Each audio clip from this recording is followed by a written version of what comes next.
오늘 6월 8일은 우리 봉헌교회의 생일입니다.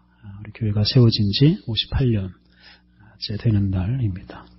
그래서 이번 돌아오는 주일을 이제 우리가 그걸 기념하는 주일로 지키게 됩니다. 하나님께서 우리 공동체를 58년 동안 참 잘 지켜주셔서 오늘 우리들이 이렇게 함께 만나서 신앙생활을 하고 있고 또 하나님께서 주신 사명도 함께 감당하고 있습니다. 예를 들어서 우리 교회 역사가 그냥 30년에 그쳤더라면 아마 우리가 이렇게 만나지 못했을 것입니다. 58년 동안 주님의 은혜로 참 많은 분들이 우리 봉헌교회를 거쳐가면서 참 많은 일들을 이루었습니다. 이 교회라는 공동체는 참 여러 가지 면에서 특별합니다. 그 중에 하나가 가입 조건이라는 게 없다는 겁니다. 아무나 교회 공동체 일원이 될 수가 있습니다. 굳이 조건이 있다면 예수님을 믿는 것입니다. 그런데 예수님을 믿지 않는다고 해서 교회 구성원으로 받아들이지 않는 것은 아닙니다. 오히려 우리가 불신자가 오면 오히려 환영합니다. 그런 사람들이 교회를 통해서 예수님을 믿게 되는 것은 우리의 아주 큰 기쁨입니다. 그러니까 단지 예수님을 믿는 것을 중심으로 하는 공동체가 바로 교회입니다. 여기 있는 분들 중에는 저를 포함해서 다른 교회에서 신앙생활 하던 분들도 있습니다. 그런데 이제 그런 걸 따지지 않습니다. 이 교회라는 거는 다 같은 교회이기 때문에 그렇습니다. 그래서 어느 교회 출신이냐, 어느 교파 출신이냐, 이런 거 우리가 굳이 문제 삼지 않습니다. 그러니까 예수님을 믿고 예수님께서 주신 사명을 함께 감당하려고 하면 누구나 다 환영하는 공동체가 바로 우리 교회입니다. 이렇게 우리는 예수님의 이름으로 모여서 예수님께서 주신 그 사명을 감당하면서 이 지역의 복음을 전하고 이 지역의 주민들을 섬겨왔습니다. 정말 이렇게 아무것도 따지지 않고 그냥 예수님의 이름으로 일하는 이런 공동체가 있다는 것. 이거 이 지역에나 또 우리나라에도 큰 복이 아닐 수가 없습니다. 이 사회가 얼마나 이 경쟁이 치열합니까? 이 동네에 사람들이 이렇게 잠깐 앉아서 쉬어갈 만한 땅이 사실 한 평도 없습니다. 다 돈 버는 일에만 이 건물이나 땅이 쓰이고 있지 않습니까? 이런 사회에서 그냥 사랑을 베풀기 위해서 이런 공동체가 존재하고 있다는 것, 참 복된 일입니다. 그래서 우리의 사명은 이런 공동체를 앞으로 60년, 또 100년, 200년 계속해서 존속하게 하는 것이 우리 아주 큰 사명이라고 생각합니다. 물론 이것은 우리 스스로 할 수 있는 일은 아닙니다. 성령 하나님께 우리가 순종할 때 성령 하나님께서 친히 하실 일입니다. 우리가 지난 시간에 엘리야가 이 선지자 학교를 세우고 그 선지자 학교를 통해서 엘리사라는 위대한 선지자가 배출되었고 또 그 선지자 학교를 통해서 그 나라의 희망, 나라의 힘이 계속 이어져 갔다 하는 말씀을 묵상하면서 그 선지자 학교가 바로 오늘날 우리 교회와 비슷하다라는 말씀을 드렸습니다. 오늘 읽은 말씀은 그 선지자 학교 공동체를 이렇게 잘 지켜나가는 그런 이야기를 묵상하려고 합니다. 그래서 엘리야의 사명을 이어받은 엘리사가 이런 선지자 학교 이 공동체의 지도자로서 한 일들을 묵상하려고 합니다. 지금 이 4장 이 전체가 엘리사가 일으킨 참 많은 기적 이야기들로 채워져 있는데요. 먼저 1절부터 7절 말씀은 이 선지자 학교의 가난한 사람들을 돌보는 이야기로 이룰 수가 있겠습니다. 지난주에 말씀드렸듯이 이 당시 선지자 학교는 20-30호 정도 되는 이런 그 마을 공동체로 상상을 해볼 수 있다고 말씀을 드렸습니다.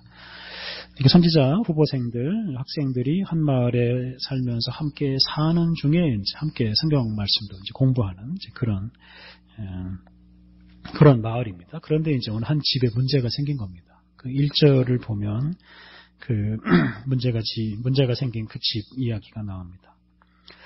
4장 1절 선지자의 제자들의 아내 중에 한 여인이 엘리사에게 부르짖어 이르되 당신의 종 나의 남편이 이미 죽었는데 당신의 종이 여호와를 경외하는 줄은 당신이 아시는 바니이다. 이제 빚 준 사람이 와서 나의 두 아이를 데려가 그의 종을 삼고자 하나이다. 그러니까 이 선지자 학교의 학생, 제자죠. 제자 중에 하나가 죽었습니다. 그런데 이 죽은 이 사람이 죽기 전에 많은 빚을 지었습니다. 그러니까 이걸 보면 지금 선지자 학교에 들어온 이 제자가 빚을 지은 상태로 들어왔다 하는 걸 알 수가 있습니다. 이 사람은 그러니까 아주 가난한 사람이죠. 가난한 사람. 그러니까 이걸 보면 이 당시 선지자 학교의 구성원이 어떤 구성원인지를 조금은 이제 알 수가 있는 겁니다. 선지자 학교가 무슨 시험을 보거나 어떤 집안을 보고 이렇게 사람을 뽑는 이런 어떤 소위 특권층을 양성하기 위한 이런 학교가 아니라는 걸 우리가 알 수가 있습니다. 가난한 사람이든 부자든 관계없이 이 선지자로서 하나님의 말씀을 잘 배우고 전하는 일에 관심이 있으면 이게 누구든지 함께 할 수 있는 이런 공동체였다는 걸 우리가 이제 추측을 해볼 수가 있습니다. 근데 이렇게 이제 가난한 채로 빚을 많이 지은 채로 선지자 학교에 들어온 이 사람이 빚을 다 갚지 못하고서 그리고서 이제 세상을 떠나고 말았습니다. 그러니까 이제 빚을 받을 길이 없는 채권자들이 어떻게 하겠습니까? 되게 이제 자녀를 데려가거나 남편이 있는 때는 이제 부인을 데려가기도 하고요. 이러는데 이제 남편이 죽었기 때문에 이제 두 아이를 이제 데려다가 종으로 삼으려고 했습니다. 그러니까 이 두 아이의 어머니, 죽은 제자의 이 부인은 다급해서 엘리사를 찾아가서 이제 그 사정을 말합니다. 그러니까 이 선지자 학교의 제자였던 사람의 부인이 지금 엘리사를 찾아가서 요청한다는 거. 이것을 보면 지금 엘리사, 이 선지자 학교의 교장이라 할 수 있는 엘리사의 어떤 이 임무, 일이라는 게 그냥 단지 말씀을 공부하고 가르치는 일이 아니었다는 걸 알 수가 있습니다. 그러니까 이 선지자 학교의 제자들, 학생들의 이런 생계 문제, 생활 문제까지도 다 돌보는 일을 이 엘리사가 함께 했다 하는 걸 알 수가 있습니다. 그러니까 이 선지자 학교라는 이 학교는 그냥 단지 이렇게 공부하는 공동체라기보다는 함께 이렇게 어려운 문제를 함께 상의하고 함께 해결하는 이런 공동체였습니다. 엘리사가 이제 그 하소연을 듣고서 그 곤경에 빠진 가족을 도와주기 위해서 그 2절 이하에 나오는 말씀처럼 이제 그릇을 이제 빌려와라. 그리고 이제 그 그릇에 집에 있는 그 기름을 채워라라고 말합니다. 그때 이제 기적이 일어나는 겁니다. 이웃집에서 빌려온 그 그릇에 기름을 붓는데 부어도 기름이 떨어지질 않습니다. 그래서 그 빌려온 그릇마다 기름이 가득 찼습니다. 엘리사가 그 기름을 팔아서 그 돈으로 이제 빚을 갚고 남은 돈으로 생활하도록 하였습니다. 이 기적이 일어난 겁니다. 이런 기적 덕분에 이 제자의 부인은 자녀들이 종노릇을 할 수도 있었던 이런 위기에서 벗어날 수가 있게 되었습니다. 그러니까 지금 이 엘리사는 선지자 학교의 제자들을 가르치고 또 선지자 학교 제자들의 이런 삶을 함께 돌보는 역할까지 했습니다. 그리고 이제 이런 경제적인 문제도 함께 고민하고 해결을 했는데 이런 문제를 어떻게 해결했느냐? 아주 기적적인 방식이죠. 우리가 상상할 수 없는 방식. 그러니까 이게 단지 일상적인 방식이 아니라 오늘날 말로 하면 소위 이런 자본주의 방식이 아니라 이런 하나님의 특별한 방식으로 이런 문제를 해결했다는 겁니다. 이 말씀을 가르치고 공부하고 또 함께 생활하는 이런 공동체 안에는 이렇게 뭔가 세상의 법칙하고는 다른 이런 법칙이 존재하고 그런 하나님의 특별한 섭리로 이렇게 살아갔습니다. 이어지는 이제 38절로 가보시면요. 38절부터 41절 말씀 제가 다시 한번 읽어드리겠습니다. 엘리사가 다시 길갈에 이르니 그 땅에 흉년이 들었는데 선지자의 제자들이 엘리사의 앞에 앉은지라 엘리사가 자기 사환에게 이르되 큰 솥을 걸고 선지자의 제자들을 위하여 국을 끓이라 하매 한 사람이 채소를 캐러 들에 나가 들포도 동굴을 만나 그것에서 들호박을 따서 옷자락에 채워가지고 돌아와 썰어 국 끓이는 솥에 넣되 그들은 무엇인지 알지 못한지라. 이에 퍼다가 무리에게 주어 먹게 하였더니 무리가 국을 먹다가 그들이 외쳐 이르되 하나님의 사람이여 솥에 죽음의 독이 있나이다 하고 능히 먹지 못하는지라. 엘리사가 이르되 그러면 가루를 가져오라 하여 솥에 던지고 이르되 퍼다가 무리에게 주어 먹게 하라 하매 이에 솥 가운데 독이 없어지니라. 여기서 먼저 살필 건 이거는 이제 길갈에 있는 선지자 학교 생각하시면 됩니다. 이 길갈이라는 이런 도시에 있는 선지자 학교에서 일어난 일인데 이 당시에 흉년이 일어났습니다. 흉년이 일어나서 지금 이게 집안에는 먹을 게 다 떨어진 거죠. 그래서 이제 들에 가서 먹을 것을 따다가 먹어야 되는 이런 상황이 되었습니다. 그러니까 이걸 보면 이 선지자 학교가 부자가 아니라는 걸 우리가 충분히 알 수 있죠. 그러니까 흉년이 들면 그냥 금방 양식이 떨어지고 마는 겁니다. 뭐 하루치 양식 정도 그냥 간직하고 사는 이런 공동체였습니다. 선지자 학교가 가난하다. 이건 참 중요한 사실입니다. 어느 시대에든지 이 교회나 교회 관련 기관이 이렇게 돈이 많을 때, 부자일 때는 이게 반드시 타락을 했습니다. 그러니까 교회가 부자가 되면 이게 좋은 일을 더 많이 할 수 있을 것 같지만 역사적으로 살펴보면 오히려 교회가 부자가 되었을 때 이게 나쁜 일도 참 많이 했습니다. 중세시대 교회가 그런 대표적인 교회입니다. 중세시대에 세계의 모든 부를 다 교회 안으로 축적했던 시대였는데 가장 교회가 타락했던 시절이기도 합니다. 그래서 이 엘리사가 이끄는 이 선지자 학교는 그렇게 돈이 많은 공동체가 아니었다 하는 걸 알 수가 있고 이렇게 기근이 들면 바로 굶어야 되는 밖에 나가서 음식을 가져다 먹어야 하는 이런 공동체였습니다. 이런 가난한 사람들의 공동체였음에도 불구하고 이 엘리사가 이끄는 이 선지자 공동체가 그 당시 이제 나라의 왕을 바꿔버립니다. 북왕국 이스라엘의 왕을 바꿔버리고 이웃 나라 아람의 왕도 바꿔버리고 이렇게 왕을 교체하고 또 나라를 새롭게 하는 이런 큰 역할을 감당했습니다. 그러니까 엘리사를 중심으로 하는 이 선지자 학교가 어떤 돈으로 또는 권력으로 일을 한 게 아니라 이 하나님 말씀으로 일을 하는 이런 공동체였다는 것을 우리가 생각할 수 있습니다.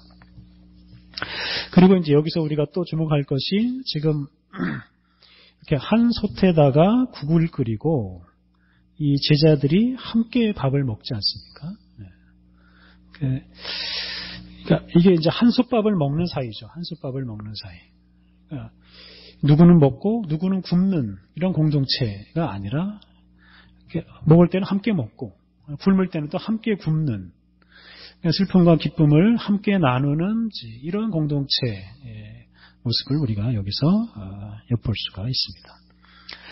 그러니까 이건 역시 이 선지자 학교의 힘이라고 할 수 있습니다. 각자 알아서 사는 게 아니라 기쁨과 슬픔을 함께하는 이런 공동체. 이런 공동체가 그래서 이 북왕국 이스라엘의 이게 진정한 힘이 되었고 진정한 희망이 되었습니다. 그런데 이 가난한 선지자의 제자들이 이제 함께 음식을 먹는데 흉년이 들다 보니까 이게 먹을 수 없는 것까지도 이제 따다가 먹은 겁니다. 여기에 지금 들포도 동굴, 들호박 이런 말이 있지만 이게 우리말로 번역이 안 돼서 그냥 이렇게 번역한 겁니다. 그러니까 이 들에 있는 못 먹는 것까지 따다가 지금 먹었다는 뜻이 됩니다. 그래서 이제 도무지 먹을 수 없는 음식이 이제 만들어진 겁니다. 그때 엘리사가 그 먹을 수 없는 음식을 이제 먹을 수 있도록 하는 또 그런 기적을 일으킵니다. 이 선지자 학교에서는 이렇게 기적이 자주 일어나죠. 기적이 일어나서 이게 먹고 사는 문제로부터 자유롭게 만들어주는 이런 역할을 해줍니다. 그러니까 예수님께서 말씀하셨듯이 이게 뭘 먹고 사느냐, 뭘 마시고 사느냐, 뭐 이런 것들은 걱정하지 않게 하는 이런 기적들이 늘 선지자 학교에서 일어나 왔습니다. 42절부터 44절 말씀도 이제 또 비슷한 이야기입니다. 한 사람이 바알 살리사에서부터 와서 처음 만든 떡, 곧 보리떡 20개와 또 자루에 담은 채소를 하나님의 사람에게 드린지라. 그가 이르되 무리에게 주어 먹게 하라. 그 사반이 이르되 내가 어찌 이것을 100명에게 주겠나이까 하나. 엘리사는 또 이르되 무리에게 주어 먹게 하라. 여호와의 말씀이 그들이 먹고 남으리라 하셨느니라. 그가 그들 앞에 주었더니 여호와께서 말씀하신 대로 먹고 남았더라. 지금 이 이야기도 앞에 나온 38절부터 41절에 나온 이야기처럼 이렇게 흉년 상황에서 일어난 것으로 또 생각해 볼 수 있습니다. 어떤 사람이 엘리사에게 음식을 가지고 왔는데 보리떡 20개하고 채소 한 자루였습니다. 그런데 이제 문제가 있는데 뭐냐면 가져온 음식이 충분하지 않았습니다. 선지자교회 제자와 그 가족들의 수가 한 100명쯤 되는 걸로 생각을 해볼 수가 있습니다. 그래서 앞에서 제가 이제 20-30호라고 말씀드린 게 이제 다 뭐 이런 걸 근거로 이제 추정을 해본 겁니다. 지금 이렇게 먹을 것이 생겼습니다. 먹을 것이 생겼는데 앞에서 말씀드린 대로 이 공동체는 먹을 게 있으면 함께 먹고 없으면 굶고 이러는 사이입니다. 이게 뭐 가위바위보해서 이긴 사람이 먹고 이런 사이가 아닌 겁니다. 근데 지금 이제 먹을 것이 지금 적지 않습니까? 그리고 지금 흉년이니까 뭐 배가 고픈데 되게 이런 상황에서 어떻게 되겠습니까? 이제 싸움이 일어날 수 있습니다. 우리 집 아이가 지금 뭐 며칠째 못 먹었다, 뭐 이렇게 서로 하소연하면서 우리 집으로 이걸 가져가야 된다, 뭐 이런 상황이 일어날 수가 있는데 이 선지자교회에서는 어떤 걱정을 합니까? 이 음식이 다 먹기에 부족하다. 우리가 이걸 다 함께 먹어야 되는데 어떻게 하면 함께 먹을 수가 있겠습니까? 이런 고민을 지금 하는 겁니다. 그러니까 이렇게 적은 음식이지만 이걸 우리가 어떻게 하면 함께 먹을 수 있을까?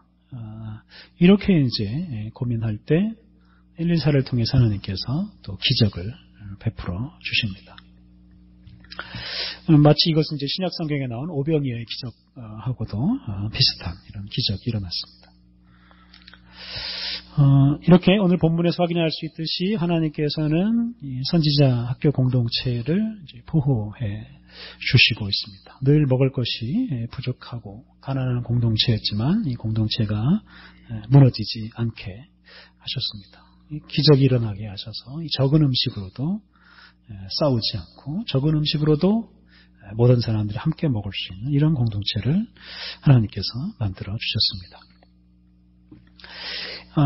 이렇게 지금 선지자 학교가 어떤 이런 일상적인 어떤 세상의 법칙 또는 어떤 자연의 법칙으로만 운영되지 않는다 하는 걸 우리가 주목했으면 좋겠습니다. 그러니까 이 선지자 학교는 어떤 세상적인 법칙과는 차원이 다른 법칙으로 지금 사람들이 살아가고 있고 또 그런 기적 같은 일들이 일어나고 있습니다.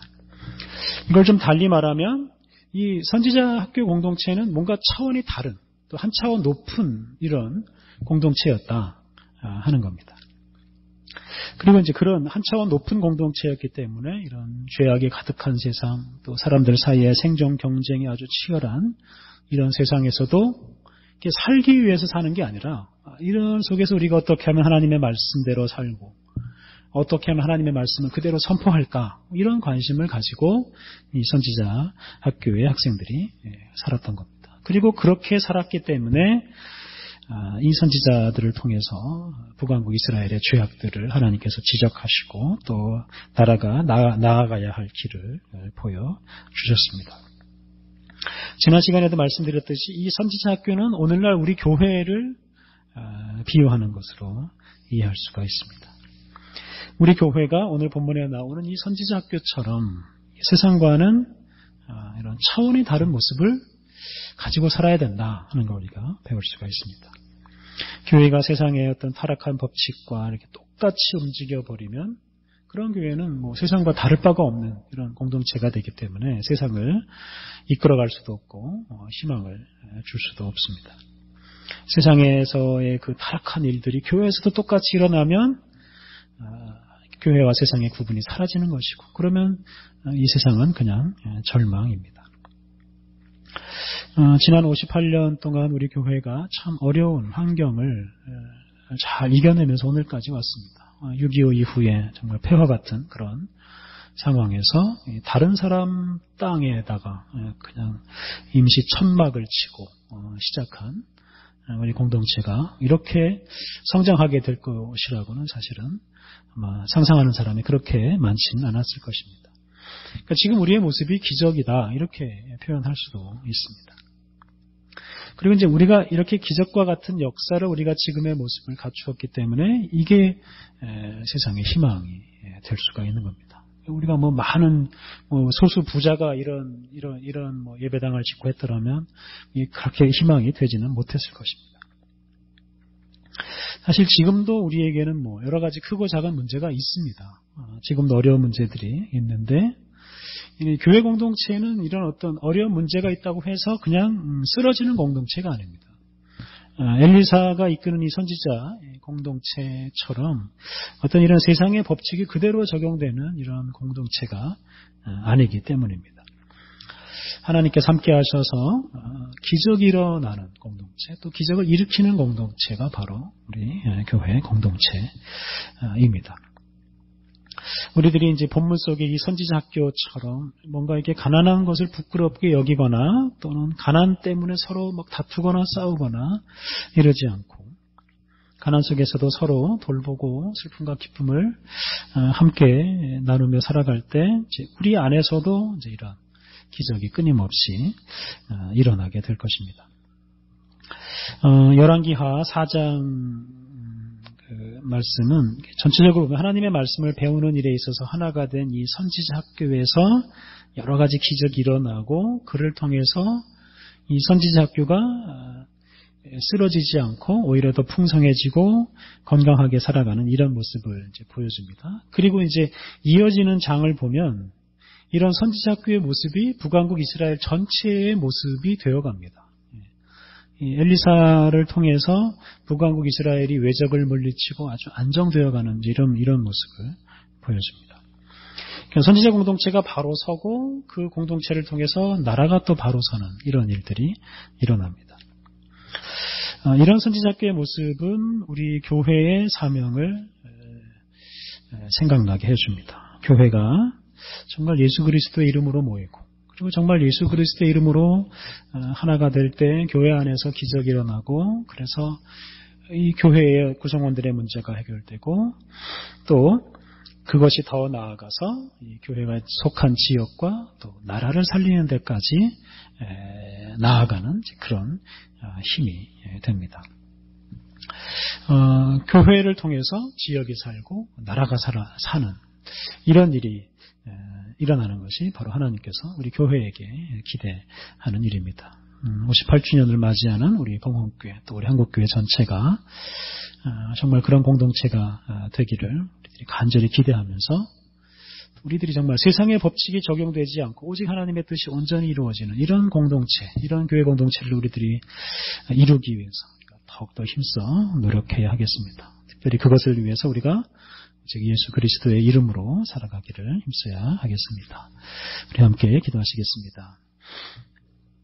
하나님, 우리들이 예수 그리스도의 몸된 지체로서 봉헌교회라는 이름으로 함께 모여 살게 하시니 감사합니다. 하나님, 우리들이 예수님을 믿는 사람답게 살아가기를 힘쓰게 하옵소서. 예수님의 이름으로 형제자매를 환영하고 세워주게 하옵소서. 교회 공동체 안에서 서로 사랑하며 모든 문제를 함께 공유하고 함께 해결하는 그런 기적을 우리들이 일으키며 살게 하옵소서. 또한 우리 공동체를 통해서 이 지역이 살아나는 놀라운 기적이 일어나게 하여 주옵소서. 예수님의 이름으로 기도드립니다. 아멘.